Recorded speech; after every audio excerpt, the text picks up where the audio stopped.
কিয়ামতের আগের দিন যাদের মৃত্যু হবে তাদের কবরের আযাব কিভাবে নির্ধারণ করা হবে। আমাদের অনেক নাস্তিক বন্ধু আছেন, তাদের খোঁচাখুচি করা অনেকগুলো প্রশ্ন আছে এবং অনেক সংশয়বাদী মুসলমান আছে যাদের এই প্রশ্নগুলো থাকে।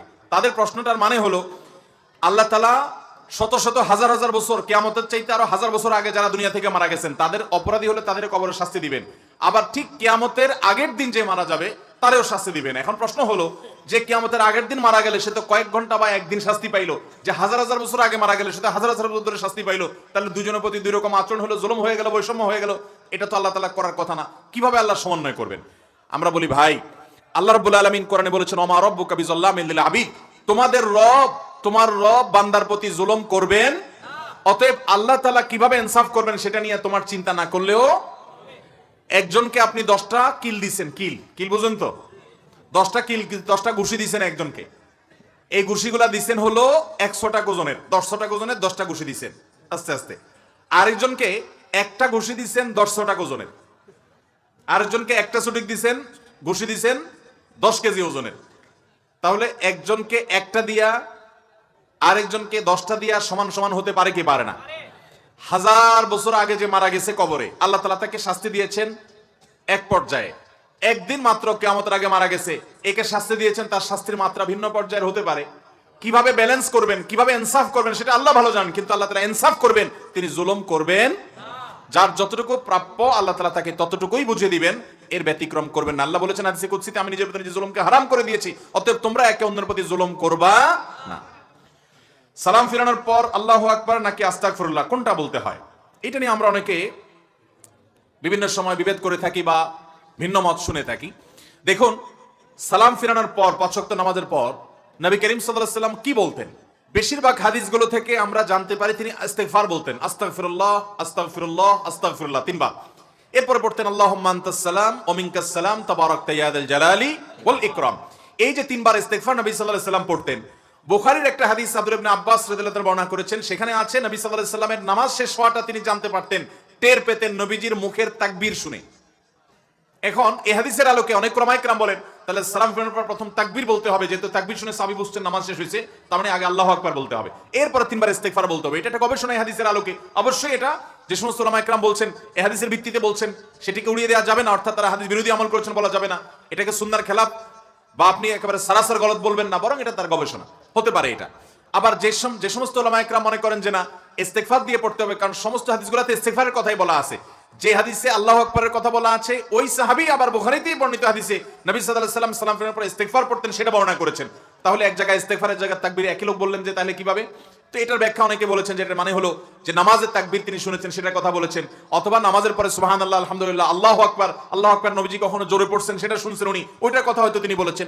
এভাবে সমন্বয় অনেক মুহাদ্দিসগণ করে থাকেন। তাহলে বেশিরভাগ হাদিসের দিকে তাকালে আমরা দেখি সালাম ফেরানোর পর ইস্তিগফার 3 বার এটার কথা বলা হয়েছে, আর এই হাদিস থেকে বোঝা যায় তাকবীরের কথা বলা হয়েছে। কেউ যদি তাকবীর এবং ইস্তিগফার দুইটাই পড়ে ইনশাআল্লাহ বিইذنিল্লাহ তিনিও সওয়াব পাবেন, সুন্নাহর উপরে আমল করেছেন, হাদিসের উপর আমল করেছেন। আল্লাহ তাআলা তৌফিক দান করুন। শুক্রবার জুমার নামাজের আজান একবার নাকি 2 বার হবে জানতে চাই। জুমার নামাজের আজান নিয়েও আমাদের দেশে আজকাল বিতর্ক হয়, আল্লাহ তাআলা মাফ করুক, আমরা আর বিষয় খুঁজে পাই না। কত মীমাংসিত চূড়ান্তভাবে প্রমাণিত বিষয় নিয়েও আমরা অযথা বাড়াবাড়ি, গন্ডগোল, ফাসাদ এবং টানাটানি এবং মতপার্থক্য করি। জুমার আজান নবী করিম সাল্লাল্লাহু আলাইহি সাল্লামের সময় একটা ছিল, সে আজানটা ছিল খুতবার আগের যে আজানটা, এটা যেহেতু পরবর্তীতে মুসলমানদের সংখ্যা অনেক বেড়ে গেছে মদিনাতে এবং প্রচুর পরিমাণ মুসলমান হওয়ার কারণে ওই আজান শুনে মানুষ জুমাতে আসতে পারতো না, সেজন্য খলিফাতুল মুসলিমিন ইসলামের 3য় খলিফা উসমান ইবনে আফফান রাদিয়াল্লাহু তাআলা আনহু তার শাসন আমলে তিনি যখন খলিফা হয়েছেন তিনি জুমার প্রথম আজান চালু করেছেন, এবং তিনি যেটা চালু করেছেন সমস্ত খলিফা এবং অন্যান্য খোলাফায়ে রাশেদা যারা ছিলেন তারা সবাই এটাতে সম্মতি দিয়েছেন। সেই আজানটা হলো খুতবার আর অনেক আগে, যেটা আমাদের দেশে প্রথম আজান যেটা আমরা দেই জুমার দিন। তো এই আজানটা একটু দূরে উঁচু জায়গা দেওয়ার নির্দেশ করেছেন তিনি, যাতে করে সবাই জানতে পারে আজকে জুমার দিন, এই জন্য অনেক আগে থেকে এখানে আজান দেওয়া হচ্ছে, মানুষ যাতে দূর দূরান্ত থেকে আসতে পারে। তখন তো মাইক ছিল না। এই আমলটা যেহেতু সাহাবীরা সবাই মেনে নিয়েছেন এবং অন্যান্য খলিফা, পরবর্তী খলিফা আলী রাদিয়াল্লাহু আনহু মেনে নিয়েছেন, সমস্ত সাহাবায়ে কেরাম কেউ কোনো প্রশ্ন তোলেন নাই। অতএব আজকের যুগে যদি কেউ প্রশ্ন তোলে তাহলে বুঝতে হবে সে সাহাবীদের চাইতে দিন 1 ইঞ্চি বেশি বুঝছে। সাহাবীদের চাইতে দিন বেশি বোঝা এটা লক্ষণ ভালো হতে পারে না। ভাইরা আমার, নবী করিম সাল্লাল্লাহু আলাইহি সাল্লাম বলেছেন আমার পরে তোমরা আবু বকর, ওমরকে, খুলাফায়ে রাশেদাকে অনুসরণ করবে। ফালাইকুম বিসুন্নতি ওয়া সুন্নাতুল ওয়া সুন্নাতিল খুলাফায়ে রাশিদিনিল মাহদিয়িন, তোমরা আমার সুন্নাহকে অনুসরণ করবে, খোলাফা রাশিদের সুন্নাহ অনুসরণ করবে। অতএব খোলাফা রাশিদের সুন্নাহকে অনুসরণ করার নির্দেশ নবী সাল্লাল্লাহু আলাইহি ওয়াসাল্লাম করে গেছেন। সে আলোকে জুমার প্রথম আযান এটাও সুন্নাহ সম্মত, এটা সুন্নতে খলিফা, আর জুমার দ্বিতীয় আযান এটা সুন্নতে রাসূল সাল্লাল্লাহু আলাইহি ওয়াসাল্লাম। এরপর প্রশ্ন হলো, গর্ভবতী মহিলাদের বাচ্চার অবস্থান জানা অথবা ছেলে নাকি মেয়ে হবে এটা জানার জন্য আল্ট্রাসোনোগ্রাম করা যাবে কিনা? মাতৃগর্ভে বাচ্চার অবস্থান কি এটা জানার জন্য আল্ট্রাসোনোগ্রাম করা হয়। এটা শরীয়তের দৃষ্টি কিন্তু কোনো গুনাহের কাজ না, বিশেষ করে যদি মহিলাদের আল্ট্রাসাউন্ড মহিলা দিয়ে করা হয়। মহিলাদের আল্ট্রাসোনোগ্রাম যথাসম্ভব মহিলা ডাক্তার দিয়ে করা উচিত, কারণ এখানে মহিলার পেট উন্মোচন করে সেখানে ওষুধ দিয়ে তারপরে সেখানে আপনার আল্ট্রাসোনোগ্রামের কাজ করতে হয়, যেন অবশ্যই মহিলা ডাক্তার দিয়ে করাবেন। একান্ত মহিলা ডাক্তার নাই, আল্ট্রাসোনোগ্রাম করা জরুরি এরকম হয়ে গেলে, নিরুপায় হয়ে গেলে সেই ক্ষেত্রে পুরুষ ডাক্তার দিয়ে করানো জায়েজ হতে পারে, যদি একেবারে শেষ পর্যায়ে চলে যায়। আল্ট্রাসোনোগ্রাম নরমালি সাধারণত জরুরি হয় না, কিন্তু যদি কারোর পর্যায়ে এরকম হয় যে না তার করতেই হবে, তাহলে সেক্ষেত্রে কোনো জায়গা যদি আশেপাশে কোথাও কোনো মহিলা এক্সপার্ট নাই, তাহলে সেক্ষেত্রে এটা করা যাবে। কিন্তু সাধারণ অবস্থাতে অবশ্যই মহিলা ডাক্তার খুঁজতে হবে। দুঃখজনক যে সারা পৃথিবীর অনেক দেশের মতো আমাদের দেশে একটা অনাচার শুরু হয়েছে। সেই অনাচারটা হলো যে ডেলিভারির মতো কাজ, মেয়েদের সন্তান ডেলিভারির মতো কাজ, এই কাজটা পর্যন্ত আজকাল পুরুষ ডাক্তার দিয়ে করানো হচ্ছে। খুবই দুঃখজনক এবং খুব বেদনাদায়ক একটা ঘটনা যে একজন নারীর জীবনের এই ধরনের একটা সিচুয়েশন, এরকম জটিল একটা পরিস্থিতি, এই জায়গাটাতে বাংলাদেশের শত শত মহিলা ডাক্তার আছে, প্রয়োজনে আরো মেয়েদেরকে ডাক্তার বানাতে হবে। আমাদের দেশে দেখা যায় যে অনেক মেয়েরা আছে, তাদেরকে গাইনি না বানিয়ে অন্যান্য বিভাগে ডিপার্টমেন্টের ডাক্তার হওয়ার জন্য উৎসাহ দেওয়া হচ্ছে, আর পুরুষদেরকে গাইনিতে পড়াশোনার জন্য তাদেরকে জায়গা করে দেওয়া হচ্ছে, এবং তারা এসে আপনার ডেলিভারি করে। অনেক মেডিকেলে, অনেক হাসপাতালে আজকাল এগুলো শুরু হয়ে গেছে। ইভেন আপনার সৌদি আরবের মতো দেশেও আমি চাক্ষুষ যে সেখানে পর্যন্ত এই অনাচার আছে। আমাদের দেশে অনাচার শুরু হয়ে গেছে। মেয়েদের ডেলিভারিটা মহিলা ডাক্তার দিয়ে করতে হবে, এবং পুরুষ ডাক্তারদেরকে গাইনি ডাক্তার বানানো যাবে না। এতটুকু সভ্যতা, এতটুকু ভদ্রতা বোঝার জন্য মুসলমান হওয়ার দরকার নেই, ন্যূনতম রুচিশীল মানুষ হলেই তার এটা বোঝার কথা। আল্লাহ তাআলা আমাদেরকে তৌফিক দান করুন। তাহলে গর্ভবতী মহিলার বাচ্চার অবস্থান জানার জন্য আল্ট্রাসোনোগ্রাম করলে সেটা গুনাহ হবে না। এরপরে প্রশ্ন হলো, কোরআন কারীম আল্লাহ তাআলা জানিয়েছেন কোরআনে কোনো সন্দেহ নেই, ভুল নেই, তবে সেজন্য আল্লাহ তাআলা গ্যারান্টি দিয়েছেন। তবে হাদিসের গ্যারান্টি কিভাবে বুঝবো? এটা কি হাদিসে দেওয়া আছে? ভাইরা আমার, নবী করিম সাল্লাল্লাহু আলাইহি সাল্লাম যে সমস্ত কথা বলেছেন, কাজ করেছেন, এগুলো সংরক্ষণ করেছেন মুহাদ্দিসগণ বিভিন্ন শাস্ত্রের মাধ্যমে। ওই যে হাদিস অস্বীকারী যে ভাইরা আছেন, প্রশ্নের সংখ্যা দেখে বোঝা যায় বিভিন্ন এলাকাতে এই জাতীয় ফিতনা প্রচুর পরিমাণে বেড়ে গেছে, এবং শুধু কোরআন অনুসরণ করবে, হাদিস মানবে না। এই স্লোগান শয়তানি স্লোগান, এটা কোনো মুসলমানের স্লোগান না। কারণ কোরআনে আল্লাহ তাআলা একটি জায়গা দেখাতে পারবেন না যে আল্লাহ বলেছেন তোমরা আল্লাহর কথা মানো শুধু, আর কারণ না। অথচ কোরআনে আপনি বিভিন্ন জায়গায় বাজায় দেখবেন আল্লাহ বলেছেন আতিউল্লাহ, এরপরে কি ওয়া আতিউর রাসূল। ওলামায়ে কেরাম এবং মাদ্রাসার আরবি গ্রামারের প্রথম ক্লাসের ছাত্ররাও জানবে, কোরআনে আল্লাহ তাআলা বলেছেন আতিউল্লাহ, সেখানে আতিউল্লাহ ওয়ার রাসূল বলছেন, ওরকম সব জায়গায় বললেই চলতো, কিন্তু আল্লাহ তাআলা আলাদা করে বলেছেন আতিউল্লাহ ওয়া আতিউর রাসূল, আতফ দিয়ে বলেন নাই। তার মানে আল্লাহ তাআলা বোঝাতে চেয়েছেন তোমরা আল্লাহর আনুগত্য করবে, এবং আল্লাহরই নির্দেশ যে তার রাসূলেরও আনুগত্য করবে। এবং শুধু সেটাই নয়, আল্লাহ বলেছেন মাইয়াতির রাসূল ফাকাদ আতা আল্লাহ, যে ব্যক্তি রাসূলের আনুগত্য করলো সে প্রকারান্তরে আল্লাহরই। বিধায় রাসূল আকরাম সাল্লাল্লাহু আলাইহি ওয়াসাল্লামের হাদিস অস্বীকার করার ফিতনা থেকে আল্লাহ আমাদের বেঁচে থাকার তৌফিক দান করুন। যিনি প্রশ্ন করেছেন যে কোরআনে তো আল্লাহ বলেছেন সন্দেহ নাই, তাহলে হাদিসের ব্যাপারে কি এটা বলা হয়েছে? আমার উত্তর হলো এই জন্যই তো হাদিসের ক্ষেত্রে যেগুলো বিশুদ্ধভাবে প্রমাণিত সেগুলো আপনি গ্রহণ করবেন, যেগুলো দুর্বল সূত্রে প্রমাণিত মাসলা মাসাইল হালাল হারামের ক্ষেত্রে সেগুলো গ্রহণ করবেন না, যেগুলো জাল সূত্রে প্রমাণিত সেগুলো একেবারেই ছুঁড়ে ফেলে দিবেন, কোনোভাবে গ্রহণ করবেন না, কারণ সেখানে বিভিন্ন ক্যাটাগরি আছে।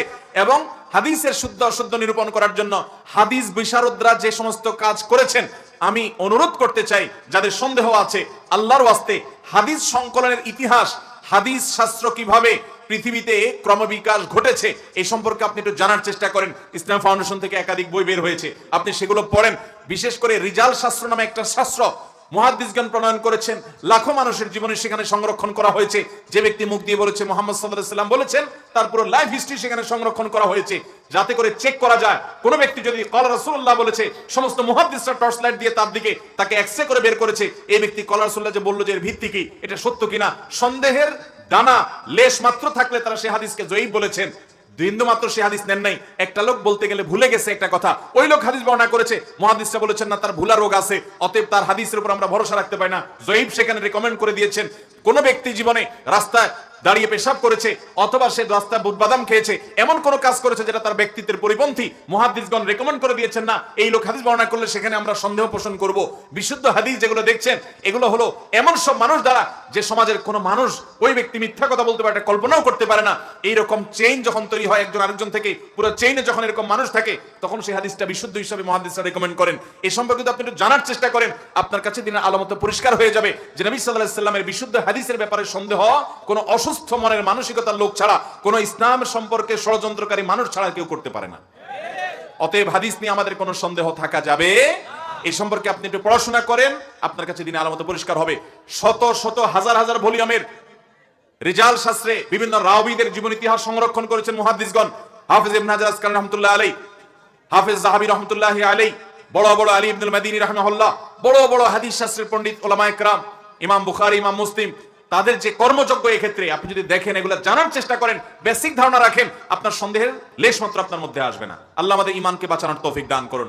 নবী সাল্লাল্লাহু আলাইহি ওয়াসাল্লাম বলেছেন, কিয়ামতের আগে এমন কিছু মানুষ আসবে যারা সন্দেহ করবে, আরে কোরআনে যা পাইছি আমরা এটা আমল করব, আবার কি কোরআন ছাড়া হাদিস তারা মানতে চাইবে না। নবীজি ভবিষ্যৎবাণী করেছেন কিয়ামতের আগে অনেক ফিতনা আসবে, শুনতে খুব চমৎকার শোনা যাবে। তারা কোরআনের কিছু আয়াতের অপব্যাখ্যা করে, যে কোরআনে আল্লাহ বলেছেন ফাবিআইয়ি হাদিসিন বাদা ইউমিনুন, এই কোরআনের পরে আবার কোনটার প্রতি ঈমান আনতে হবে? কোরআনের পরে আর কোন কথার প্রতি ঈমান আনার দরকার নেই। হাদিসের প্রতি ঈমান আনাটা কোরআনের প্রতি ঈমান আনারই অংশ। কারণ আল্লাহই বলেছেন আতিউর রাসূল ওয়া আতিউল্লাহ ওয়া আতিউর, আল্লাহ তাআলা কোরআনে তার রাসূলকে বলেছেন যে আপনি মানুষদেরকে ব্যাখ্যা করে দেন, এই কোরআন নাজিল হয়েছে আপনার প্রতি কেন, লিতুবাইয়িনা লিন-নাসি মা নুযিলা ইলাইহিম, যেন কোরআন আপনি ব্যাখ্যা করে দিতে পারেন। আল্লাহই তাকে দায়িত্ব দিয়েছেন, আপনি তার ব্যাখ্যা যদি না নেন তাহলে আপনি আল্লাহর দায়িত্ব এটাকে আপনি ডিনাই করলেন, আপনি কোন মুসলমান হতে পারেন। হাদিস মানা ছাড়া শুধু কোরআন দিয়ে নামাজ 2 রাকাত আপনি পড়তে পারবেন না, কারণ কোরআনে তার বিশদ বিবরণ। আল্লাহ আমাদেরকে এই ফিতনা থেকে বেঁচে থাকার তৌফিক দান করুন।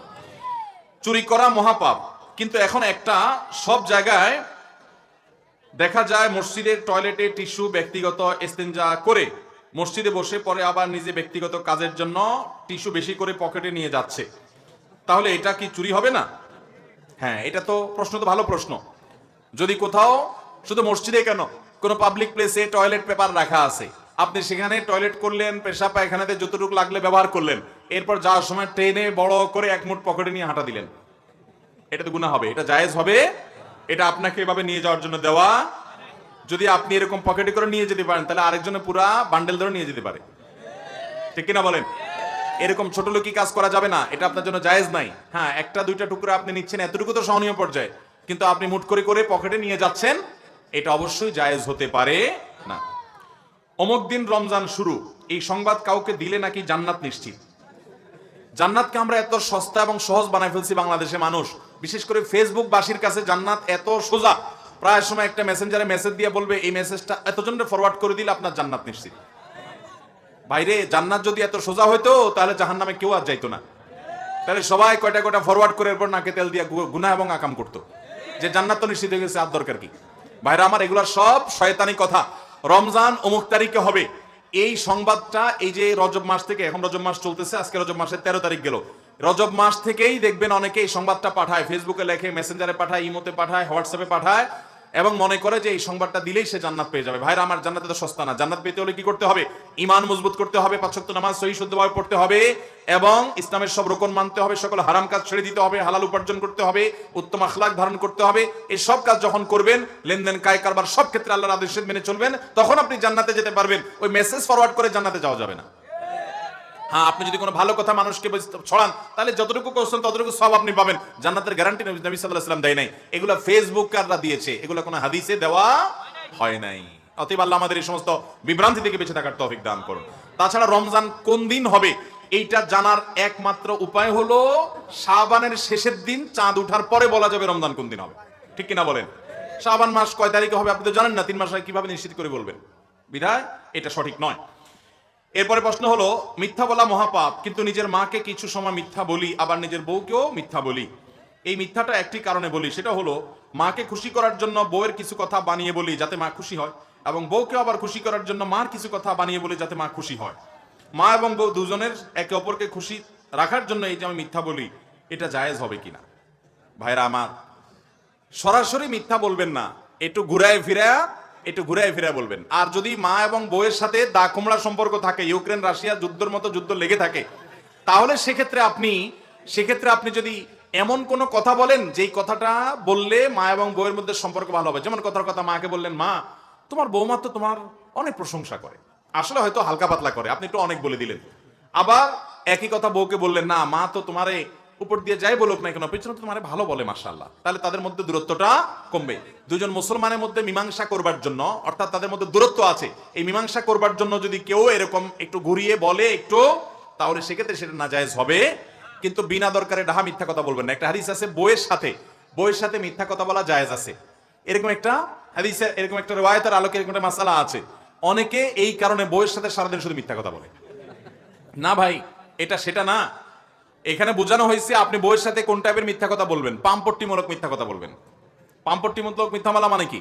মানে বউকে বলবেন যে তোমার মতো এরকম রূপবতী, এরকম গুণবতী, এরকম আরেকটা মানুষ আল্লাহর জমিনে নাই। আসলে তো সত্য না এটা, এর চেয়ে আরো সুন্দরী মানুষ থাকতে পারে না, কিন্তু আপনি তারে পাম দিয়ে বললেন যে তোমার মতো এরকম সুন্দরী মেয়ে আর না। এখন মহিলারা এই কথা শুনে গেলে তো আপনার পাম ধরে ফেলবে। তাহলে আপনি পলিসি চেঞ্জ করবেন, খানাটা খেয়ে বলবেন, আহ কি স্বাদ পাইছি সুবহানাল্লাহ, এত স্বাদের খানা কেউ আর রাঁধতে পারবে না আমার মনে হয়। এটাও মহিলারা জেনে গেছে, তাহলে আরেকটা আইডিয়া বাইর করবেন, ঘুরায় ফিরে দিবেন। এভাবে বউকে ঘুরায় ফিরে বললেন ভালো নিজের সাথে সম্পর্ক রাখার জন্য। আমাদের বেশিরভাগ স্বামীরা এত আচরণ খারাপ আর এত ছেঁচড়া যে ভালো হইলো মহিলারে খোঁচায়, না না এটা কোনো রান্দার জাত হইলো, বলে কি বলে না, এগুলো খারাপ স্বামী। তাহলে ওই রকম মিথ্যা আপনি বললেন স্ত্রীকে যে তুমি চাঁদের চাইতেও উজ্জ্বল, চাঁদের চাইতে কেমনে উজ্জ্বল হয়, তারপরও বললেন। তো এই জাতীয় মিথ্যা একটু ঘুরাইয়া বললেন স্ত্রীকে পাম্পট্টিমূলক, প্রশংসামূলক, খুশি করার জন্য। একই কথা স্বামী স্ত্রী একে অন্যকে ভাবে ভালোবাসার কারণে করবে, বলবে, এটা জায়েজ আছে। কিন্তু এর মানে এই না বাজার থেকে শাড়ি একটা কিনে আনছেন 1000 টাকা দিয়ে, আইনা বললেন জানো এটা 5000 টাকা দিয়ে কিনে আনছে। ওই রকম মিথ্যা কথা যদি বলেন তাহলে ওটা জায়েজ হবে না, মিথ্যা হবে। তাছাড়া এরকম মিথ্যা যদি আপনি বলেন, ওই মহিলা আপনি ট্যাগ যদি তুলতে ভুলে যান, কোনোভাবে যদি ট্যাগটা দেখা যায় যে এটা 1000 টাকা দাম, তাহলে মাইর ট্যাগটাও নিচে পড়বে না, বলবে না যে মিথ্যুক, সারা জীবন আমার সাথে মিথ্যা কথা বলে গেছো। আমার পরিচিত এক সরকারি অফিসার ছিল, উনি বলে যে ভাই আমার বস, না উনি নিজের কথা নিজে বলছিলেন যে আমি যখন বাহিরে যাই, আমার অফিসের কেরানি আছে একজন, বলে যে তাকে দায়িত্ব দিই বাজার করার জন্য, কিন্তু সে যতই বাজার করে আমার বউ তার বাজারে খুশি না। আমি আসলে বলে দুধ তার বাজার পছন্দ হয় না, তুমি বাজার না করলে হয় না। তো এখন কেরানি বলতেছে স্যার এত কষ্ট করে বাজার করি, এত দুইজনের সামনে, আমার সামনে ঘটনা, দুইজনে কেরানি বলতেছে স্যার এত কষ্ট করে বাজার করি, বাজারের সবচেয়ে ভালো জিনিসটা আনি, আপনি প্রভাবশালী সরকারি অফিসার, দোকানদারদের বলি খবরদার স্যারের বাজার, ওরা সব ভালো জিনিসটা দেয়, তারপরও ভাবি আমার বাজার পছন্দ করে না। কাহিনী রেখে আপনি কি দিয়ে বাজার করেন যে আপনারটা এত পছন্দ করে? আপনার চাইতে তো আমি আর ভালো বাজার করি আমার জানা মতে। তখন ওই স্যার আমার সামনে বলতেছিল, শুনো তুমি এই মহিলা কিভাবে খুশি করবা, আমি গোশত 2 কেজি আনি বলি 1 কেজি, আর মাছ যেটা 2000 দিয়ে কিনে ওটা বলি 1000 টাকা, তুমি তো 2000টার 2000 বলো, 1 কেজিটা 1 কেজি বলো। তো সে 1 কেজি 2 কেজি গোস্তের 1 কেজি দেখে অভ্যস্ত, সে তোমার প্রিয়র 1 কেজি সত্য কথা দেখে কিভাবে খুশি হবে? সে তো মনে করতেছে তুমি কম গোস্ত আনছো, মিথ্যা কথা বলছো। তো এইরকম 2 নম্বরই করা জায়েজ হবে না, মিথ্যা হারাম। এরপর প্রশ্ন হলো মেয়েদের চাকরি করা উত্তম নাকি বাসায় থাকা উত্তম? আমরা এমন একটা সময় এখন আছি, এমন একটা সময় আমরা পার করছি যে এই সময়ে পৃথিবীতে আমরা মনে করি যে না শুধুমাত্র পুরুষরা কেন বাহিরে বের হবে, মেয়েরাও বাহিরে বের হবে, তারাও বদ্ধ ঘর থেকে বের হয়ে তারাও জগৎটাকে দেখবে, জগতের সব কাজ করবে। ভাইরা আমার, একজন নারী তিনি ব্যবসা বাণিজ্য বা কাজকামের জন্য পর্দা পশিদা, ইসলামের গণ্ডি এবং সীমানার শর্তগুলো মেনে যদি তিনি বাহিরে বের হন সেটা নাজায়েজ না। এবং তিনি বাহিরে কোনো কাজ যদি করেন ইসলামী শরিয়ার নীতিমালাগুলোকে মেনে চলে যদি করতে পারেন, সে সুযোগ থাকে করতে পারেন, জায়েজ আছে। কিন্তু ইসলাম মৌলিকভাবে বলে, আল্লাহ কোরআনে বলেছেন ওয়াকারনা ফি বুয়ুতিকুন্না, মহিলারা ঘরের ভেতরের সাইড দেখবে আর পুরুষরা দেখবে কোন সাইড? বাহিরের সাইড। দুইজন দুই সাইড দেখলে সেখানে বারাকা নাজিল হবে, সেখানে সুখ এবং শান্তি সমৃদ্ধি অধিকতর পাওয়া যাবে। এটাকে আমাদের ইসলাম বিদ্বেষী সেকুলার বন্ধুরা অস্বীকার করে, তারা মানতে চায় না। কিন্তু মজার বিষয় হলো তাদের বিভিন্ন বক্তব্য থেকে সেটা আরো বেশি প্রকাশিত হয়। কবি নির্মলেন্দু গুণ, আপনারা নাম শুনেছেন? বাংলাদেশে একজন বড় কবি আছেন, সিনিয়র বয়স্ক মানুষ, অনেক সুন্দর কবিতা লেখেন। তার একটা কবিতা আছে, এই কবিতার খোলাসা হলো তিনি কবিতার মধ্যে বলছেন যে আমাকে কেউ ভালোবাসতে হবে এমন কোনো কথা নাই, কিন্তু আমি যখন বাইরে থেকে আসবো ভেতর থেকে দরজার সিটকানিটা খুলে দেওয়ার জন্য একটা লোক থাকার দরকার আছে। আর আমি যখন খাবো আমাকে বাতাস করার দরকার নাই, কারণ ফ্যানের যুগে এখন বাতাস না হলেও চলে, কিন্তু আমার আরেকটা পোড়ামরিচ লাগবে কিনা এটা জিজ্ঞেস করার একটা লোক দরকার আছে। এভাবে কবিতাতে তিনি অনেকগুলো কথা বলেছেন। তার এই কথা থেকে প্রমাণ হয় তিনি নিজেও স্বীকার করছেন যে একজন নারী তিনি বাসায় থাকবেন, বাসায় থাকাটাই তার জন্য উপযোগী, তিনি নিজেও সেটা আশা করছেন। কদিন আগে যে এই যে বিতর্কিত পাঠ্যপুস্তকে যে শরীফার গল্প নিয়ে সারা দেশে তোলপাড় হচ্ছে এবং আমাদের সন্তানদেরকে সমকামিতা শেখানোর ন্যাক্কারজনক ষড়যন্ত্র অংশ হিসাবে গল্প ঢুকানো হয়েছে, এই গল্পের মধ্যে বলা আছে শরীফ যার নাম ছিল সে যখন শরীফা হয়ে গেছে, ছেলে যখন মেয়ে হয়ে গেছে মনে মনে, তখন সে বাহিরে কাজ করতে অপছন্দ করতে লাগলো, বাসা বাড়িতে মার সাথে থাকাটা তার পছন্দ হলো, মায়ের কাজ করতে তার ভালো লাগে। তার মানে একটা মেয়ে যখন মেয়ে হয় তখন তার স্বভাব সুলভ ভাবে প্রকৃতিগত ভাবে তার বাসা বাড়ির কাজ ভালো লাগে। এখান থেকে তো সেটাই প্রমাণ হলো যেটা কোরআন এতদিন বলে আসছে যে নারীদের জন্য বাসা থাকাটা অধিকতর উপযোগী, কিন্তু প্রয়োজনে তারা অবশ্যই বাইরে যেতে পারে। আল্লাহর বলে আমাদেরকে বুঝার তৌফিক দান করুন। ভাইরা আমার আরো কয়েকটা প্রশ্ন আছে, আমরা কি প্রশ্ন উত্তর দেবো না ইয়েতে চলে যাব? সংক্ষেপে কয়েকটা প্রশ্ন আমরা দিয়ে শেষ করছি। আমাদের অত্র এলাকায় বিপদ সীমার উপর দিয়ে শিরক বিদআতের প্রচলন চলতেছে, অত্র শিরক বিদআত থেকে উত্তরণের উপায় কি? বিপদ সীমা পার হয়ে যাচ্ছে শিরক বিদআত, কারণ আপনাদের এই অঞ্চলে এত মাজার আছে। আমি বাঞ্ছারামপুরে যখন যাই দেখি রাস্তার আশেপাশে মাজার আর মাজার, মাজার আর মাজার। আল্লাহর কোন নেককার বান্দা যদি মারা যান তাহলে ওনার কবরে জিয়ারত করবেন। উনি যেভাবে নেককার হয়েছেন জীবদ্দশায়, উনি যদি নেককার থেকে থাকেন তাহলে আপনারাও নেককার হবেন। এটা হলো কাজ। ওই মাজার থেকে আর বিশেষ কোনো কাজ ওই মাজারওয়ালার কাছে কিছু আছে? কোন মুসলমান যদি মনে করে ওই মাজারে গেলে সন্তান হবে, মাজারওয়ালার ক্ষমতা আছে, আপনার ব্যবসার উন্নতি দিবে, তাহলে তার ঈমান হারা হয়ে যাবে। কারণ আল্লাহ তাআলা কোরআনে আমাদেরকে শিক্ষা দিয়েছেন, সূরা ফাতিহা আমরা বলি ইয়্যাকা না'বুদু ওয়া ইয়্যাকা, আল্লাহ শুধু তোমারই ইবাদত করি আর তোমার কাছেই। আব্দুল্লাহ ইবনে আব্বাস রাদিয়াল্লাহু তাআলা নবী সাল্লাল্লাহু আলাইহি ওয়াসাল্লাম স্নেহ করে বলেছেন, ইয়া গোলাম ওয়াআল্লিমুকা কালিমাতান ইহফাযহুন্না ইয়াহফাযুকাল্লাহ, তোমাকে কিছু কথা শিখাই দেই, এটা মনে রাখবা। কথাগুলোর ভিতরে একটা কথা ছিল ইজা সাআলতা ফাসআলিল্লাহ ওয়া ইজা ইসতাআনতা ফাসতাইন বিল্লাহ, আল্লাহর কাছে যখন কিছু চাইবা তো আল্লাহর কাছে চাইবা, যখন সাহায্য চাইবা কার কাছে সাহায্য চাইবা? অতএব কোন মাজারে সাহায্য চাইলে ঈমান থাকবে। আল্লাহ আমাদেরকে এই শিরক থেকে বেঁচে থাকার তৌফিক দান করুন। যত নেক আমল করেন, আপনি মাজারে গিয়ে সিজদা দিয়েছেন, শিরক করেছেন, কোরআন বলছে লাইন আশরাকতা লা ইয়াহবাতান্না আমালু, সাথে সাথে আপনার সব আমলগুলো বরবাদ হয়ে যাবে। অতএব শিরক থেকে বেঁচে থাকবো তো ইনশাআল্লাহ। আর ইসলামের নামে নকল কাজ করব না। বেদাত হলো ইসলামের নামে নকল কাজ। একজনের হাতে জাল টাকা পাওয়া গেছে, এটা হলো বেদাতের মতো। আপনার কাছে টাকা নাই, একটা দোকানে যায় কিছু চাইছেন, আপনার ক্ষুধা লাগছে, আপনার টাকা পয়সা সব হারায় গেছে, চোরে নিয়ে গেছে, পকেট মারা নিয়ে গেছে, আপনি যদি বলেন ভাই আমার ক্ষুধা লাগছে এটা কিছু দেন, দোকানদার আপনার দয়া করে দিতেও পারে, বাকিতেও দিতে পারে। কিন্তু আপনি যদি নকল টাকা দিয়ে কিছু কেনার চেষ্টা করেন, সে যদি ধরা পড়ে তাহলে মায়ের একটাও নিচে। ঠিক একইভাবে কিয়ামতের ময়দানে আল্লাহর কাছে বেশি আমল নিয়ে যেতে পারেন নাই, নাজাত হতে পারে, কিন্তু নিয়ে গেছেন নকল আমল, বেদাত আমল, নাজাত হবে না। কুল্লু বিদআতিন দালালাহ ওয়া কুল্লু দালালাতিন, প্রত্যেক বেদাত এবং এই নকল আমল ইসলামের নামে, যেটা কোরআন হাদিসে নাই, ইসলামের নামে আপনি বানোয়াট বানায় নিছেন বা কারো বানানোটা করছেন, এটা গোমরাহি। গোমরাহির ঠিকানা কোথায়? আল্লাহ আমাদেরকে বেদাত থেকে বেঁচে থাকার তৌফিক দান করুন। আমাদের ছোট ছোট ছেলে মেয়েদের মোবাইল দেখানো ছাড়া কোনো কিছু খাওয়ানো যায় না, এর থেকে বাঁচার উপায় কি? খুব দরকারি প্রশ্ন ভাই। আজকের বাস্তবতায় এমন বাচ্চা পাওয়া খুব কঠিন যেই বাচ্চাকে মা বাপ মোবাইলের ঘুষ দেওয়া ছাড়া খানা খায়। এরকম বাচ্চার সংখ্যা একেবারেই, শহর কিংবা গ্রাম কোন জায়গার বাদ নাই বললে চলে। পোলাপানরে খাইতে হলে শর্ত দেয় আমাকে মোবাইল দিতে হবে, এরপরে মা বাপ মোবাইলে কার্টুন চালায় দেয়, ভিডিও চালায় দেয়, তারপরে সেটা দেখতে দেখতে খায়। মনে রাখবেন, এটা সন্তানের উপকার যতটুকু করছেন খানা খাওয়াইয়া, এই মোবাইল দেখা ক্ষতি তার চেয়ে বেশি করতেছেন। এখন আপনি বলবেন এটা থেকে বাঁচার উপায় কি? আল্লাহ আমাকেও একটা বাচ্চা দিয়েছে ৩-৪ বছর, আলহামদুলিল্লাহ, আমার বাচ্চাকে আমি মোবাইল দেখা খাওয়াই না সচরাচর। আপনি বলবেন যে তাহলে কিভাবে এটা করবেন? ভাইরা আমার, প্রথম কথা হলো বাপ মা নিজে অযথা মোবাইল টিপাটিপি করা, মোবাইল ঘাটাঘাটি করা, মোবাইলের নেশায় বুঁদ হয়ে থাকা থেকে আগে বেরিয়ে আসতে হবে, তাহলে বাচ্চাকে বাঁচানো সহজ হবে। এটা হলো ১ নম্বর কাজ। ২ নম্বর কাজ হলো বাচ্চার সামনে বাচ্চার ভাই বোন অন্য কেউ বেহুদা মোবাইল টিপাটিপি করবে না। এগুলো বাচ্চারা দেখে শিখে, যখন কেউ করবে না তার মধ্যে থেকে আস্তে আস্তে আকাঙ্ক্ষাটা শেষ হবে। তৃতীয়ত, যে সমস্ত ফ্যামিলির বাচ্চা কাচ্চা মোবাইল টিপাটিপি অনেক বেশি করে, ওইসব বাচ্চাদের সাথে মিশাবেন না, তাহলে সেক্ষেত্রে এই বদভ্যাসটা তার মধ্যে আর আসবে না। চতুর্থত, ফিজিক্যাল এক্সারসাইজ বা অন্যান্য খেলনার ব্যবস্থা করে দিবেন। বিজ্ঞান বাক্স একটা আছে আমার বাসায়, আমি বাচ্চাদের জন্য নেই। এই বিজ্ঞান বাক্স, এগুলো ফিজিক্যালি বাচ্চা বিভিন্ন জিনিস ঘাটাঘাটি করে বানাইতে পারে, সুন্দর কিছু, এর মেধাও আপনার বিকশিত হয়, তার অনেক কিছু বানানোর আগ্রহ জাগে, মজা পায়, এ ধরনের খেলনা দিবেন এবং ফিজিক্যাল এক্সারসাইজ দিবেন। বাচ্চাদেরকে খেলার জায়গা করে দিবেন। শহর বলেন গ্রাম বলেন, সবাই মোবাইল নিয়ে, বাপ একটা নিয়ে উপর হয়ে আছে, মা একটা নিয়ে উপর হয়ে আছে, ছেলে একটা নিয়ে আছে, মেয়ে একটা নিয়ে আছে, সবার কাছে একটা একটা না। বাসার সবাই মিলে ফিজিক্যাল এক্সারসাইজ করবেন এবং খেলাধুলা করবেন।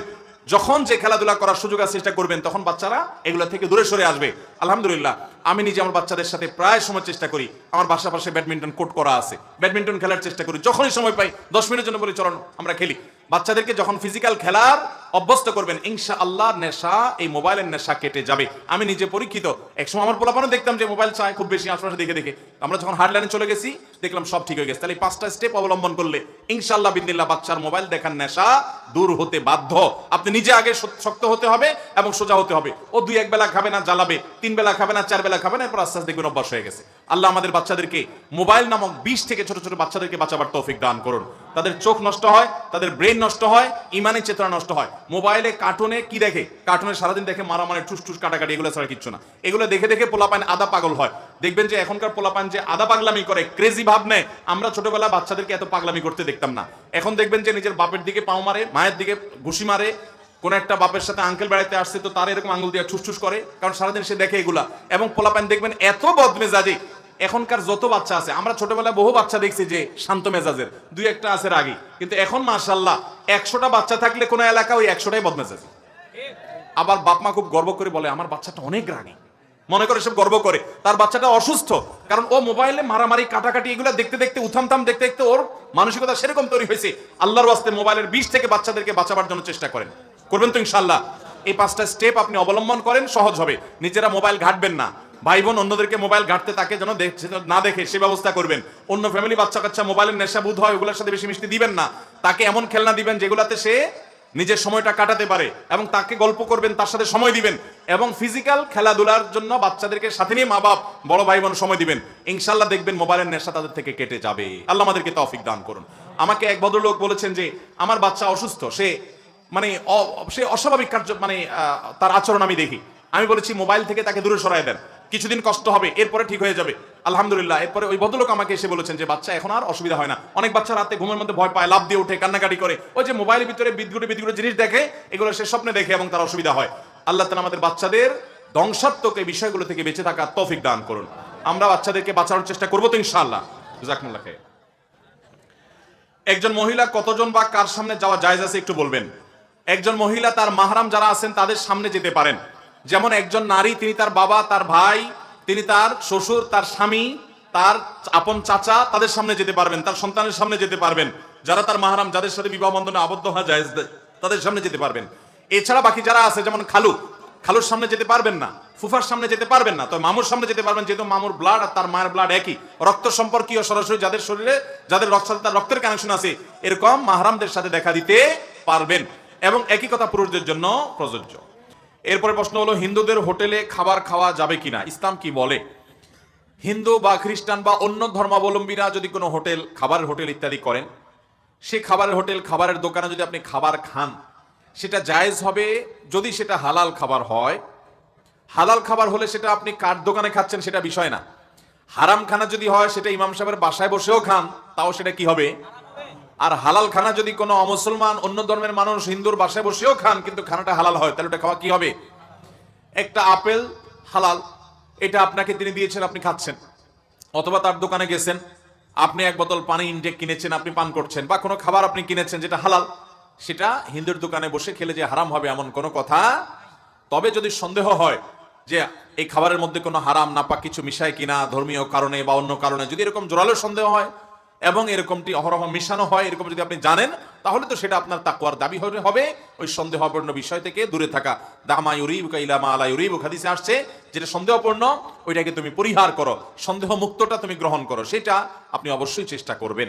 কিন্তু আপনি মুসলমানের দোকানে খান আর হিন্দুর দোকানে খান, মূল দেখতে হবে যে আপনার খাবারটা হালাল কিনা, সে হারাম দিচ্ছে কিনা, বা আপনি হারাম টাকা দিয়ে কিনে খাচ্ছেন কিনা, এটা হলো মূল বিষয়। যেটা খাচ্ছেন সেটা যদি হালাল হয়, তাহলে কোথায় বসে খাচ্ছেন এটা ম্যাটার না, ওটা আপনি খেতে পারেন। এরপরে প্রশ্ন হলো, আপনার সহিত মুসাফা করার খুব ইচ্ছা, যদি সুযোগ করে দিতেন। কোথায় পাই আপনারা এখন বলেন? তাহলে তো এখনই করে দিতাম। কোরআনের আয়াত অর্থের সাথে যদি হাদিস না মিলে, তাহলে কি হাদিস মানা যাবে? কোরআনের আয়াতের অর্থের সাথে যদি হাদিস না মিলে, হাদিস মানা যাবে কিনা? ভাইরা আমার, আমাদের সমাজে এক ভয়ঙ্কর ফিতনার অপর নাম হলো মুনকিরিনে হাদিস বা হাদিস অস্বীকারের ফিতনা। এই হাদিস অস্বীকারের ফিতনা আমাদের দেশে বিভিন্ন গ্রামে গঞ্জে শহরে বিভিন্ন জায়গায় ছড়িয়ে পড়েছে। কিছু লোক দেখবেন তারা বলে যে শুধু কোরআন মানতে হবে, কোরআন, হাদিস না, হাদিসের মধ্যে অনেক ভেজাল আছে। এরকম কিছু লোক বাইরে হয়েছে না? ভাইরা আমার, মনে রাখবেন যে আল্লাহ তাআলা কোরআন নাজিল করেছেন, সে আল্লাহ তাআলা এই কোরআন ব্যাখ্যা করার জন্য রাসূলও পাঠিয়েছেন। আপনি যদি রাসূল সাল্লাল্লাহু আলাইহি সাল্লামের হাদিস না নেন, অর্থাৎ তার ব্যাখ্যাটা না নেন, শুধু কোরআন মানতে চান, 1450 বছর আগে কোরআন নাজিল হয়েছে। আল্লাহ তাআলা কোরআনে পাইকারি কথা বলেছেন, ইশারা ইঙ্গিতে বহু নির্দেশ আল্লাহ দিয়েছেন। এমনকি আপনি ৫ ওয়াক্ত নামাজের কথাই বলেন, আপনি যাকাতের কথাই বলেন, বিস্তারিত ডিটেইল বিবরণ আল্লাহ তাআলা কোরআনে দেন নাই। ৫ ওয়াক্ত নামাজ আপনি কিভাবে আদায় করবেন, রুকু কয়টা করবেন, সিজদা কয়টা করবেন, দাঁড়িয়ে আপনি কি পড়বেন, রুকুতে গিয়ে কি পড়বেন, সিজদায় গিয়ে কি পড়বেন, এগুলোর কোনো বর্ণনা ইশারা ইঙ্গিতেও কোরআনে নাই। তাহলে আপনি নবী সাল্লাল্লাহু আলাইহি ওয়াসাল্লামের হাদিস যদি অস্বীকার করেন বা না মানেন, তাহলে শুধু কোরআনকে অনুসরণ করে আপনি ইসলাম মানতে পারবেন? এই সমস্ত ভাইয়েরা কিছু সংশয় সৃষ্টি করে। ভিতরে একটা হলো যে প্রশ্নটা আমার কাছে আসছে এখানে, সেটা হলো যে কিছু কিছু হাদিসকে তারা কোরআনের সাথে সাংঘর্ষিক দাঁড় করায়। সাংঘর্ষিক, যে কোরআনে একটা বলছে, হাদিস আরেকটা বলছে, তো তারা মনে করেন তখন হাদিস ফেলে দিয়ে কোরআন তিনি মানবেন। আমি বিনয়ের সাথে বলতে চাই, যে সমস্ত হাদিসের অর্থ আপনার কাছে মনে হয় কোরআনের আয়াতের সাথে সাংঘর্ষিক, কোরআনের আয়াতের সাথে মিল নাই, এরকম যে সমস্ত হাদিস মনে হবে, ওইগুলোর ব্যাখ্যা আছে যেগুলো আপনি হয়তো জানেন না। প্রথমত, ওইগুলার ওই সমস্ত ব্যাখ্যা যখন আপনি জানবেন, সেটা যখন দাঁড় করাতে পারবেন, তখন আপনি সেই সমস্ত হাদিসের সাথে আর আয়াতের কোনো সংঘর্ষ পাবেন না। একটা ছোট পিচ্ছি, সে তার স্যারের কাছে পড়ে, হাউস টিউটরের কাছে পড়ে, হাউস টিউটর তাকে শিখাইছে, সে জীবনের শুরুতে একেবারে ম্যাথ বা অঙ্ক শিখছে, সে শিখছে 2 আর 2 সমান সমান 4 হয়, এটা সে শিখছে। এখন এটা শিখে তার বাড়িতে গিয়ে তার আব্বুকে বলতেছে, বাবা তোমাকে আজকে একটা পরীক্ষা নেব, আমি তো আজকে ম্যাথ পড়ছি স্যারের কাছে, অঙ্ক পড়ছি, দেখি তুমি অঙ্ক কেমন পড়ছো বলো তো দেখি, কত আর কত যোগ করলে 4 হয়? বাপ বলল, কেন? 3-এর সাথে 1 যোগ দিলে 4 হয়ে যাবে। ছেলে বলে, না হয় নাই, তুমি ফেল করছো, কারণ আমার স্যার আমাকে পড়াইছে কত বাই কত যোগ কত, 2 যোগ 2 4, আর তুমি বলছো 3 আর 1 4, তুমি তো অঙ্ক ভালো করে পড়ো নাই, 2 আর 2 না 4 হয়, 3 আর 1 4 কেমনে হয়? তো এই ছেলে যদি 2 2 4 এটা শিখছে, কিন্তু 3 1 যে 4 হয় এটা সে জানে না, এজন্য বাপেরটাকে সে মনে করতেছে সাংঘর্ষিক। ঠিক একইভাবে কোরআনে কারীমের কোন কোন আয়াত, কোন কোন নির্দেশের সাথে হাদিসের বাহ্যিকভাবে সাংঘর্ষিক মনে হয়, এটার অন্তর্নিহিত দিক না জানার কারণে আল্লাহ তাআলা অনেক আয়াত রহিত করেছেন। যে আয়াতগুলো রহিত করেছেন, এগুলোর সাথে যেগুলো পরবর্তী নির্দেশ এসেছে তার সাথে অনেক সাংঘর্ষিক মনে হতে পারে, কিন্তু আসলে কোনো সংঘর্ষ নাই। এই জন্য সে সমন্বয়ের পয়েন্টটা না জানার কারণে অনেকের কাছে সাংঘর্ষিক মনে হতে পারে। সেটা মনে হয়ে যদি তিনি হাদিসকে অস্বীকার করেন, সেটা তার মূর্খতা হবে। মনে রাখবেন, কোরআন এবং হাদিসের সাথে মূলগতভাবে কোনো সংঘর্ষ হতে পারে, কারণ নবী করিম সাল্লাল্লাহু আলাইহি ওয়াসাল্লামকে আল্লাহ বলেছেন, হে রাসূল আপনার প্রতি কোরআন নাজিল করা হয়েছে কেন? লিতুবাইয়িনা মা নুজিলা ইলাইহিম, মানুষের প্রতি যা নাজিল করা হয়েছে আপনি যেন তা ব্যাখ্যা করে, ব্যক্ত করে, বিশ্লেষণ করে দেন। এই ব্যাখ্যা করার জন্যই আল্লাহ নবী সাল্লাল্লাহু আলাইহি ওয়াসাল্লামকে পাঠিয়েছেন।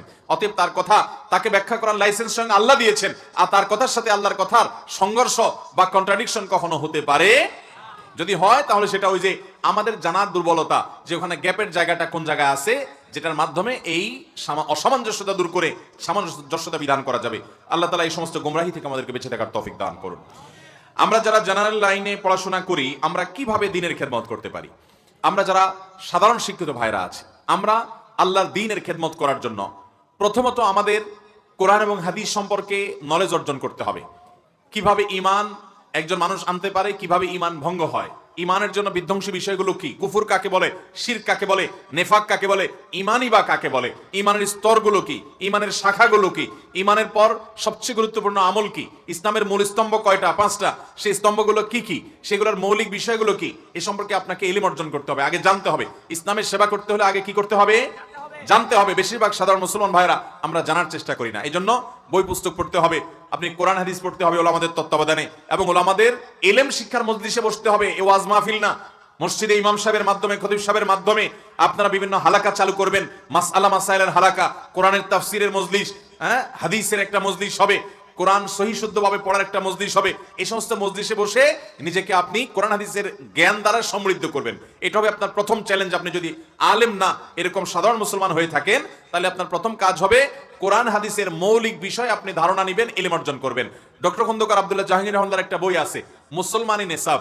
এই মুসলমানি নেসাব বইটা যদি আপনি সংগ্রহ করেন, এই বইতে একজন মুসলমানের জানা জানলেই নয়, খুব বেশি বড় না, ছোট একটা বই, স্যার রাহিমাহুল্লাহ সেটা চমৎকারভাবে তুলে ধরেছেন। আসসালামু থানভী রহমাতুল্লাহের অনেকগুলো বই আছে, এই বইগুলোর ভিতরে বেশ কিছু বই আছে অনেক বেশি উপকারী আমাদের সমাজের জন্য, আদাবুল মুআশারাত ইত্যাদি, এগুলো আমাদের মুআশারাত জানার জন্য দরকার আছে। এগুলো পড়বেন এবং ওলামাদের, ওই যে বললাম, মসজিদে হালাকা চালু করবেন। অনেক মসজিদে ইমাম সাহেবরা শুধু নামাজ পড়া, সালাম ফিরাই দেওয়া, ডিউটি শেষ।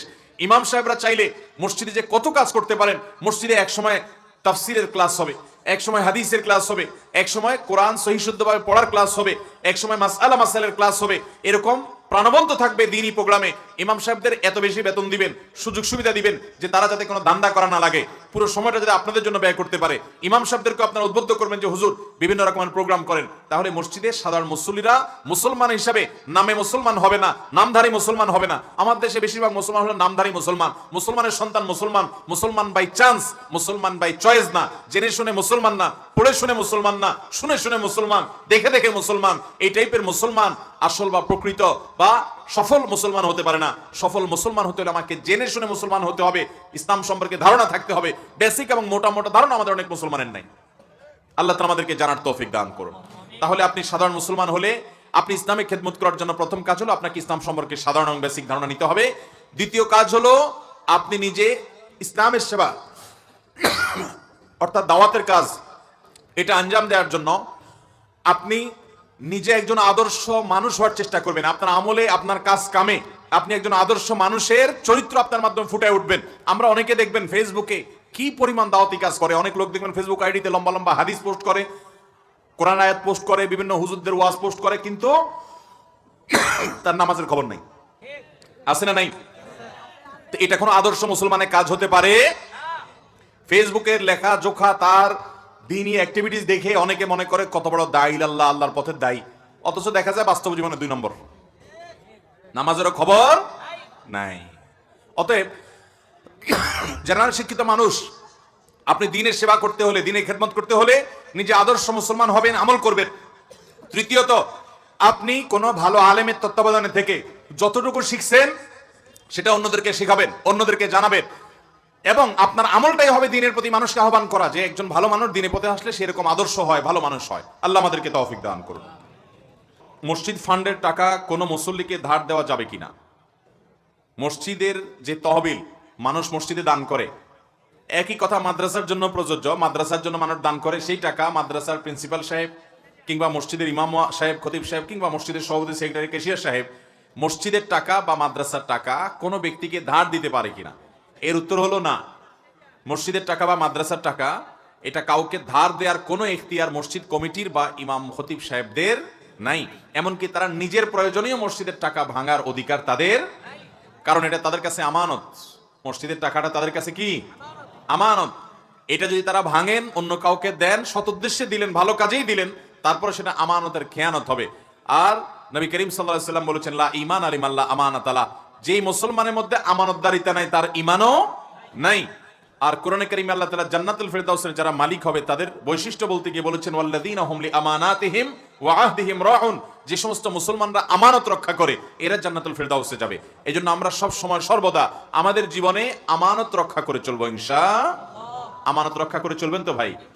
আপনার কাছে আপনার কোনো দোস্ত কোনো কথা বলেছে বা যে কেউ কোনো কথা বলেছে, বলার পর বলেছে ভাই কথাটা কাউকে বলিস না। নবী করিম সাল্লাল্লাহু আলাইহি ওয়াসাল্লাম বলেছেন, ইযা হাদাসা আর-রাজুলু ফালতাফা ফাহিয়া আমানা।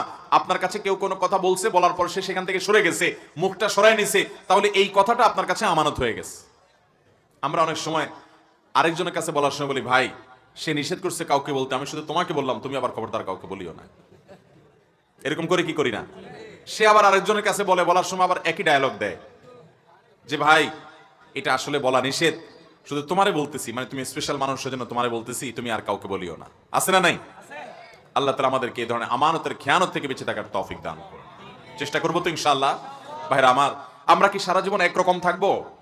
আমাদের জীবন পরিবর্তন করব না? আলাম ইয়ানি লিল্লাযীনা আমানু আন তাখশা কুলুবুহুম লিযিকরিল্লাহ ওয়া মা নাযালা মিনাল হক।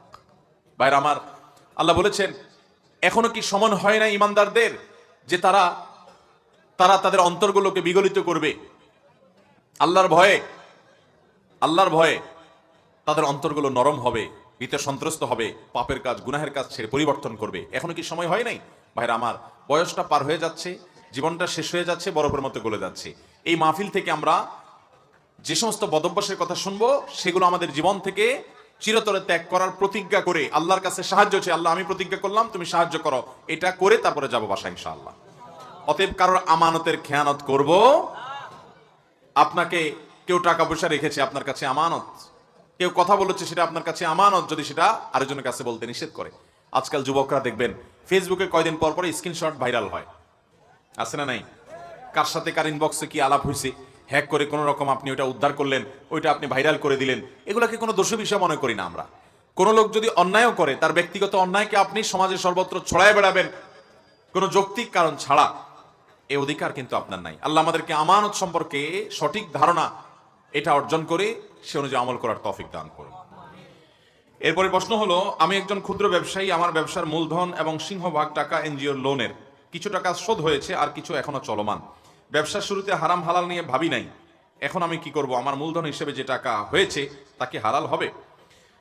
আল্লাহ মাফ করুন, আপনি নিজের যে টাকা দিয়ে ব্যবসা শুরু করেন সেটা তো আপনার জন্য হালাল, কিন্তু ওই টাকা থেকে যে সুদ আপনি কামাই করেছেন সেটা তো হালাল পদ্ধতিতে হয় না, সেটা হারাম পদ্ধতিতে হয়েছে। আগে যে অন্যায় করেছেন সেটার জন্য আল্লাহ তাআলার কাছে আপনার ইস্তিগফার করতে হবে। আল্লাহ কোরআনে বলেছেন, ফামান জাআহু মাউযাতুম মির রাব্বিহি ফান্তাহা ফালাহু মা সালাফ। যে ব্যক্তি সুদের কারবার আগে করে ফেলেছে, তখন বুঝে নাই, আল্লাহর ভয় ছিল না, এরপরে যখন আল্লাহর ভয় এসেছে সে সরে এসেছে, দ্রুততার সাথে সুদের কারবারটাকে ক্লোজ করে ফেলছে, দেনা টেনা দিয়ে সুদের লোন পরিশোধ করে ফেলছে, আর সে সুদের কারবারে জড়ায় নাই, তাহলে আগে যে গুনাহ হয়েছে আশা করা যায় আল্লাহ তাআলা তাকে সেটা মাফ করবেন। বিধায় এখন তওবা করে আপনি সুন্দর পথে ফিরে আসেন। আমাদের দেশে অনেক ভাইরা আছেন, বিশেষ করে গ্রামাঞ্চলে এনজিও গুলো এই পরিমাণ ব্যাঙের ছাতার মতো গজাইছে, এরা সমাজের মানুষের উপকার করার চাইতে লোন দেওয়ার নামে চক্রবৃদ্ধি হারে সুদের বিজনেসটা বেশি করে। এদেরকে আমাদের সমাজের সাধারণ ভাইরা, অনেকে মুসলমানরা আপন মনে করে, অথচ এরা এদের চক্রবৃদ্ধি হারে সুদের বিজনেস করার জন্য আসছে। এটা মূলত আমাদের রক্ত চোষা। এই সুদের কারবার আমরা অনেকে করি। আপনি সুদের কারবার করে যে দুনিয়াতে কিছু টাকা পয়সা করেও ফেলতে পারেন, মনে রাখবেন কোরআনে কারিমে আল্লাহ তাআলা সুদকে হালাল করেছেন না হারাম? শুধু হারাম না, যত হারাম আছে, যত হারাম উপার্জন আছে, এর মধ্যে সবচেয়ে ভয়ঙ্কর হারাম উপার্জন হলো সুদের হারাম। নিজের মায়ের সাথে জেনা করা কত নোংরামি, কত অশ্লীল, কত অসভ্য আচরণ। সুদের সাথে জেনা করার 70টা খারাপ দিকের মধ্যে সবচেয়ে নরমালটা হলো ওই নোংরা কাজটা করার সমপর্যায়ের। আল্লাহ এবং তার রাসূলের সাথে যুদ্ধ ঘোষণা করার শামিল। সুদের যে কারবার করবে, কিয়ামতের দিন জিনে ধরা রোগীর মতো, মাতাল মানুষের মতো সে ছটপট করতে থাকবে। কিয়ামতের ময়দানে সব মানুষ এরকম মানুষদেরকে দেখে বুঝতে পারবে, চিনতে পারবে এরা দুনিয়াতে সুদের কারবার করতো। এই জন্য তারা পাগলের মতো কিয়ামত দিন ছটপট করতে থাকবে। ওইটা দেখেই যে কেউ বুঝবে এ লোক সুদের কারবারই ছিল দুনিয়াতে। অপমান এটা তার জন্য আখিরাতে। জান্নাতে যাওয়ার আগে আখিরাতে যখন সব মানুষ সমবেত থাকবে বিচার দিবসে, সেদিন তারই অপমানকর শাস্তি হবে।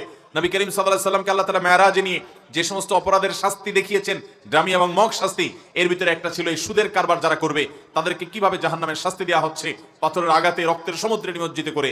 আল্লাহ তাআলা সুদের কারবার থেকে আমাদেরকে বেরিয়ে আসার তৌফিক দান করুন। চেষ্টা করবো তো ইনশাআল্লাহ। জানাজার পর মুর্দাকে কবর পর্যন্ত নেওয়ার পথে কালিমায়ে শাহাদাত পড়া কি আবশ্যক? আমাদের দেশে বেশিরভাগ মানুষই লাশ কাঁধে করে যখন কবরের দিকে নিয়ে যায় খাটিয়া, তখন কালিমায়ে শাহাদাটা পাঠ করাটাকে আমরা এই সময়ের করণীয় আমল বা আবশ্যক মনে করি। সবাই মুখে আশহাদু আল্লা ইলাহা ইল্লাল্লাহ ওয়া আশহাদু আন্না মুহাম্মাদান আবদুহু ওয়া রাসূলুহু কালিমায়ে শাহাদা পাঠ করেন এবং আরো বিভিন্ন দোয়া দরুদ পাঠ করেন। মনে রাখতে হবে, মুর্দার লাশ কাঁধে নিয়ে, লাশের খাট কাঁধে রেখে যখন মানুষ কবরের দিকে যাবে, তখন বিশেষ কোনো দোয়া পড়ার কথা নবী করিম সাল্লাল্লাহু আলাইহি ওয়াসাল্লাম থেকে কোনো হাদিস দ্বারা প্রমাণিত নয়। কালিমায়ে শাহাদাত পড়ার কথাও কোনো হাদিসে নাই। যদি কেউ পড়েন একান্ত এই জায়গা থেকে যে তিনি এই লাশটা নিয়ে যাচ্ছে কবরের দিকে, আল্লাহর কথা তার স্মরণ হয়েছে, তিনি তার ঈমানকে নবায়ন করার জন্য কালিমায়ে শাহাদা পাঠ করেছেন, এটা তো বিচ্ছিন্ন ব্যাপার, তার ব্যাপার। অন্য সময় কালিমায়ে শাহাদা পাঠ করা যায় সেই হিসাবে পড়লেন, কিন্তু এই লাশ যখন লাশের খাটিয়া যখন বহন করা হয় তখন কালিমায়ে শাহাদা পাঠ করতে হয়, এই বিশ্বাস রেখে তিনি এটা করবেন না। কারণ এরকমটি হাদিসে আসে নাই। যেটা হাদিসে নির্দেশ দেওয়া হয় না ওইটাকে হাদিসের নির্দেশ মনে করলে, ইসলামের নির্দেশ মনে করলে সেটা বেদাতে পর্যবসিত হতে পারে। সেজন্য লাশের খাটিয়া কাঁধে রেখে কোনো বিশেষ দোয়া বা কালিমায়ে শাহাদা পাঠ করার নির্দেশ নাই। সাধারণত এই সময়টাতে মানুষ নিজের জীবন নিয়ে চিন্তা ভাবনা করার কথা, যে আমাকেও এক সময় এরকম সবাই কাঁধে করে কবরে নিয়ে যাবে, অতএব আমি নিজের জন্য কি নিয়ে গেলাম সেই চিন্তা সে করবে। আল্লাহ আমাদের সবাইকে সে তৌফিক দান করুন। সেই সাথে কেউ যদি পড়ে নিজে থেকে, এটাকে সুন্নাহ মনে করে না, এমনি পড়ে সে অবসর সময় কাটাবার জন্য জিকির আজকার অন্য কোনো জিকিরও যদি সে করে, এটা তার ব্যাপার, সেটা জায়েজ হতে পারে। কিন্তু কেউ যদি এটাকে খাটিয়া বহন করার আমল বা সুন্নাহ মনে করে তাহলে সেটা ভুল হবে, কারণ এরকম কোনো নির্দেশ কোরআন হাদিসে নাই। ঠিক একইভাবে আমাদের দেশে আরেকটা সংস্কৃতি আছে, সেটা হলো লাশের খাটিয়া যারা কাঁধে করে কবরে নিয়ে যায় তারা 40 কদম পরপর খাটিয়ার কাঁধ চেঞ্জ করে, আছে না নাই? তো এরকম কাঁধ চেঞ্জ করার কোনো দরকার নেই। আপনার কাঁধে যদি ব্যথা হয় তাহলে 40 কদম কেন, 10 কদম করো, আপনি পাল্টান, 5 কদম করো, পাল্টান, সেটা আপনার ব্যাপার। কিন্তু শরীয়ত আপনাকে এরকম কোনো নির্দেশ দেয় নাই যে পাল্টায় পাল্টায় সবাই নিতে হবে। বরং যে 4 জন নিয়েছে ওই 4 জন ওই একই কাঁধে করেই কবর পর্যন্ত নিয়ে যেতে পারে, কোনো অসুবিধা নাই। তবে এটা আমাদের জেনে রাখতে হবে, মানুষের জানাজা পড়ার পর, কোনো মুসলমানের জানাজা পড়ার পর তার লাশ যখন কবরে নেওয়া হয়, জানাজা পড়াটা যেরকম সওয়াবের কাজ, জানাজা পড়ার কারণে যেরকম উহুদ পরিমাণ সমান সওয়াব আল্লাহ তাআলা দান করবেন, ঠিক একইভাবে জানাজা পড়ার পর লাশ যখন কবরে নেওয়া হয়, লাশের পেছনে পেছনে যদি হাঁটতে হাঁটতে আপনি কবরে যান, লাশ দাফন হওয়া পর্যন্ত অপেক্ষা করেন, তাহলে আল্লাহ তাআলা জানাজা পড়ার কারণে যত সওয়াব দিয়েছেন উহুদ পড়ার সমান সওয়াব, ওই রকম সওয়াব আল্লাহ তাআলা জানাজা পড়ার পর কবরে লাশের পেছনে পেছনে গেলেও আল্লাহ তাআলা দান করবেন। কথা কি বুঝাতে পারছি? এজন্য লাশের পেছনে পেছনে আমরা হাঁটবো তো ইনশাআল্লাহ। সফরে থাকা অবস্থায় নামাজের যে সকল নিয়ম আছে তা না মেনে স্বাভাবিক নিয়মে নামাজ পড়লে কি গুনাহ হবে? অবশ্যই গুনাহ হবে। সফরে আমাদেরকে আল্লাহ তাআলা কসরের বিধান দিয়েছেন, আল্লাহ ছাড় দিয়েছেন। আল্লাহ ছাড় আমরা নিতে বাধ্য। এটা না নেওয়া মানে আল্লাহ ছাড়কে অসম্মান করা। এই জন্য সফরে যখন থাকবো, জোহর আসর এশা এই নামাজগুলো 4 রাকাত আলাগুলো কয় রাকাত পড়বো? অতএব এই 4 রাকাত আলা নামাজগুলো 2 রাকাত সফরে পড়তে হবে। যদি ইচ্ছাকৃতভাবে এটা না করেন, বরং 4 রাকাত পুরো পড়েন, কিছু লোক আছে বেশি ভালো শাস্তে যায় যে না আল্লাহ তাআলা 2 রাকাত দিয়েছে, আমার কি শরীরে কোনো অভাব আছে নাকি, কোনো টান আছে নাকি, কোনো অসুবিধা আছে নাকি, আমি 4 রাকাত পুরাই পড়বো, তাহলে এটা তার জন্য গুনাহ হবে। হ্যাঁ, ভুলে পড়ে ফেলছেন 2 রাকাত 4 রাকাত, সেটা ভিন্ন কথা, কিন্তু ইচ্ছাকৃত করলে কি হবে? গুনাহ হবে। আল্লাহর আদেশগুলো ফরজ এবং নবী সাল্লাল্লাহু আলাইহি ওয়াসাল্লামের কাজ ও কথা হলো সুন্নাত, তাহলে নফল ও ওয়াজিব কোথা থেকে আসলো? দেখুন, আল্লাহ যা আদেশ করেছেন, নবী সাল্লাল্লাহু আলাইহি ওয়াসাল্লাম যা আদেশ করেছেন, সে আদেশগুলো মানতে হবে এবং সে আদেশগুলো মেনে চলাটা আমাদের জন্য আবশ্যক। কিন্তু সব আদেশটা আবশ্যিক আদেশ নয়। অনেক আদেশ আছে যে আদেশগুলো উৎসাহমূলক, সেগুলা সুন্নাত এবং নফল। সারা বিশ্বের সমস্ত উলামায়ে কেরাম প্রায় একমত। আমাদের দেশে অনেক লোক নবী সাল্লাল্লাহু আলাইহি ওয়াসাল্লাম বা আল্লাহ তাআলার সব নির্দেশকে কমন ভাবে ফরজ মনে করেন, এটা ভুল। এরকম পরিভাষা সাহাবীরাও বুঝেন নাই। তারাও অনেক সময় নবী সাল্লাল্লাহু আলাইহি ওয়াসাল্লামের কোন আদেশটা অপরিহার্যমূলক আর কোনটা বাধ্যতামূলক না সেটা তারা বুঝতেন। মাগরিবের আজান এবং একামতের মাঝখানের সময় মাইকে জিকির করা কি সুন্নাহ সম্মত? আজান এবং একামতের মধ্যে মাইকে জোরে জোরে জিকির করা সুন্নাহ সম্মত নয়, এটা সুন্নাহর খেলাফ কাজ। আজান দিবেন, আজান দেওয়ার পর অপেক্ষা করবেন, মুক্তাদিরা এসে যাবে, একামত দিয়ে জামাত শুরু করবেন। আলাদা মাইকে নতুন করে কোনো কিছু দিয়ে মানুষকে ডাকাডাকি করা, এটা সুন্নাহর খেলাফ। আজানটাই ডাকার জন্য যথেষ্ট। আপনি নিজে থেকে মন গড়া কোনো কিছু যোগ করলে সেটা জায়েজ হবে না। গোসলের সময় বাথরুমে বিবস্ত্র হয়ে গোসল করলে গোসল শেষে কি ওযু করা লাগবে? গোসলের সময় যদি আপনি বাথরুমে, টয়লেটে গোসল করেন, আপনি গোসলখানায় গোসল করার পর যদি বিবস্ত্র হয়ে গোসল করেন, তাহলে বিবস্ত্র হওয়ার কারণে ওযু ভাঙবে না। গোসল যদি সুন্নাহ সম্মত গোসল করেন, ওই যে কুলি, নাকে পানি, মুখ ধুয়ে, হাত ধুয়ে, মাথা মাসে করে এরপরে গোসল করেছেন, এবং আপনি গোসল করে কাপড় চেঞ্জ করতে গিয়ে যদি আপনার বিবস্ত্র হয়ে যেতে হয়, তাহলে সেই বিবস্ত্র হয়ে যাওয়ার কারণে আপনার ওযু ছুটে যাবে না, কারণ সতর উন্মুক্ত হয়ে গেলে ওযু ভাঙে না। তবে একান্ত নিরুপায় না হওয়া ছাড়া আপনার যেমনি সেমনি বিবস্ত্র হয়ে গোসলখানায় গোসল করা পুরো সময় ধরে, এটা অনুত্তম এবং অনুচিত কাজ। কিন্তু এর কারণে বড় গুনাহ হবে না, বাট এটা ইমানের সাথে, ইসলামের সাথে সঙ্গতিপূর্ণ নয়। আল্লাহ তাআলা প্রতি অন্তত লাজ লজ্জা থাকা উচিত, সেই জায়গা থেকে এটা না করা ভালো। বাট আপনার এর সাথে ওযু যাওয়া থাকার সম্পর্ক নাই। এরপরে প্রশ্ন হলো, স্ত্রী যদি স্বামীকে ডিভোর্স দেয়, সেটা কি ইসলামে বৈধ হয়? যদি না হয়, তাহলে ওই স্ত্রী যদি অন্যত্র বিবাহ করে, তবে তাদের বৈবাহিক জীবন কি হালাল হবে? মেয়েরা স্বামীদেরকে ডিভোর্স পাঠানো, এটা আমাদের দেশের এখন একটা ফ্যাশনে পরিণত হয়েছে। একটু চুন থেকে নুন খসলে দেখা যায় মহিলা তার স্বামীকে ডিভোর্স লেটার পাঠিয়ে দেয়। ঠিক কিনা বলেন? আত-তালাকু বির-রিজাল ওয়াল ইদ্দাতু বিন-নিসা। তালাক মূলত পুরুষরা দিবে, মহিলারা তালাক দিবে না। মহিলারা তালাক পতিত হওয়ার স্থান, পুরুষরা মূলত তালাক না করেন, পড়ালেখা করেন। একটু অনলাইনে ঘাটাঘাটি করলে আপনি দেখতে পাবেন বেশিরভাগ বিবাহ বিচ্ছেদের আবেদন মহিলারা করে। আপনি বলবেন তারা নির্যাতিত, সেজন্য তারা করে। বুঝলাম তারা নির্যাতিত, কিন্তু একটা সংসারের সবকিছু বেটে বলে শুরুতে হয় না, অনেক কিছু ছাড় দিয়ে তারপরে সংসার টেকাতে হয়, এরপর একটা পর্যায়ে সুখ শান্তি আসে। এর মানে এই না যে জুলুম হলে তার কোনো বাইর হওয়ার উপায় নেই। একজন নারী তিনি যদি জুলুমের শিকার হন, তিনি আদালতের শরণাপন্ন হয়ে বিবাহ ভাঙার উদ্যোগ নিতে পারেন আদালতের নির্দেশে, আইনি নির্দেশে। ঠিক একইভাবে আরেকটা উপায় আছে, সেটা হলো তালাক তাফউইজ, যেটাকে অর্পিত তালাক বলা হয় আমাদের দেশের প্রচলিত আইনে। কাবিননামার সম্ভবত 17 নম্বর কলামে লেখা আছে, স্বামী যদি তার স্ত্রীকে ভরণ পোষণ না দেয়, জুলুম করে, শারীরিকভাবে মানসিকভাবে নির্যাতন করে, অমুক অমুক কাজ যদি করে, তাহলে সেক্ষেত্রে স্ত্রী নিজের প্রতি নিজে তালাক গ্রহণ করতে পারবে। এই কাবিননামাতে যদি স্বামী স্বাক্ষর করে, তাহলে স্ত্রীকে তালাকের পাওয়ার দেওয়া হলো।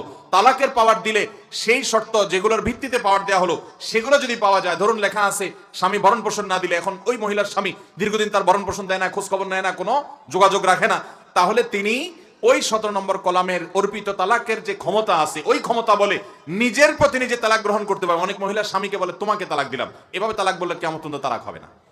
তাহলে এই জাতীয় তালাক মৌলিকভাবে হতে পারে কিভাবে আমরা সেটা বললাম, কিন্তু ইন্ডিভিজুয়াল ঘটনাগুলো অবশ্যই কোনো দারুল ইফতায় গিয়ে কোনো মুফতিদের কাছে গিয়ে তারপরে জানতে হবে, কারণ তালাকের বিষয়টা শুধু সংক্ষেপে মুখে জানলে হবে, বিস্তারিত জানতে হবে। এরপরে প্রশ্ন হলো আমাদের সন্তানের প্রতি পিতামাতার দায়িত্ব কর্তব্য কি? সন্তানের প্রতি পিতামাতার দায়িত্ব অনেক বেশি। আমাদের দেশে বাবা মায়ের প্রতি সন্তানের দায়িত্বের ওয়াজ করা হয়, কিন্তু সন্তানের প্রতি যে বাবা মারও দায়িত্ব আছে এই ওয়াজ সচরাচর করা হয়। অনেক বাপ মা আছে সন্তানের প্রতি অবহেলা করেন, কিয়ামতের ময়দানে ওই বাপ মারও বিচার হবে সন্তানের দায়িত্ব আদায় না করার কারণে। নবীজি বলেছেন আল্লাহ কুল্লুকুম রাইন ওয়া কুল্লুকুম মাসউলুন আন রাইয়াতিহি, তোমরা প্রত্যেকে দায়িত্বশীল, প্রত্যেককেই যার যার দায়িত্ব সম্পর্কে জিজ্ঞাসা করা হবে। এখন বাবা মার দায়িত্ব কি সন্তানের প্রতি? নাম্বার 1, সন্তান যেন ভালো হয় সেজন্য বাবা মা ভালো জীবন সঙ্গী গ্রহণ করবেন, যাতে ভালো মানুষ হলে তার সন্তান ভালো হবে, ভালো মা হলে সন্তান ভালো হবে, ভালো বাবা হলে সন্তান ভালো জিনিসটা শিখবে। এজন্য ভালো জীবন সঙ্গী নির্বাচন করবেন সন্তানের দিকে তাকে, এটা সন্তানের অধিকার বলা যেতে পারে। দ্বিতীয়ত, সন্তান যেন ভালো হয় সেজন্য আল্লাহর কাছে দোয়া করবেন। আল্লাহর কাছে দোয়া করবেন সন্তান জন্মের পর, কানে আজান দিবেন, ডান কানে আজান বাম কানে ইকামত, যাতে ভালো হয়। সন্তানের জন্মের পরে 7ম দিনে আকিকা দিবেন, এটা তার অধিকার। সন্তানকে ইসলামী শিক্ষা শিক্ষিত করবেন, আমল শিখাবেন, নামাজ শিখাবেন, আল্লাহর সাথে পরিচিত করবেন এবং দ্বীনি পরিবেশ তাকে দিবেন, খারাপ পরিস্থিতিকে বাঁচাবেন, এগুলো তার অধিকার। সন্তানের ভরণ পোষণ দিবেন, আদর স্নেহ করবেন, এগুলো তার অধিকার। সন্তানদের মধ্যে সমতা বজায় রাখবেন, এগুলো তাদের অধিকার। তাহলে এই কয়টা অধিকার মোটামুটি সন্তানদের। আল্লাহ তাআলা আমাদের বাবা মাদেরকে সন্তানের অধিকারগুলোকে, তাদের প্রতি কর্তব্যগুলোকে আদায় করার তৌফিক দান করুন। সবাই চেষ্টা করবো তো ইনশাআল্লাহ। আল্লাহ আমাদের সবাইকে আমলের তৌফিক দান করুন।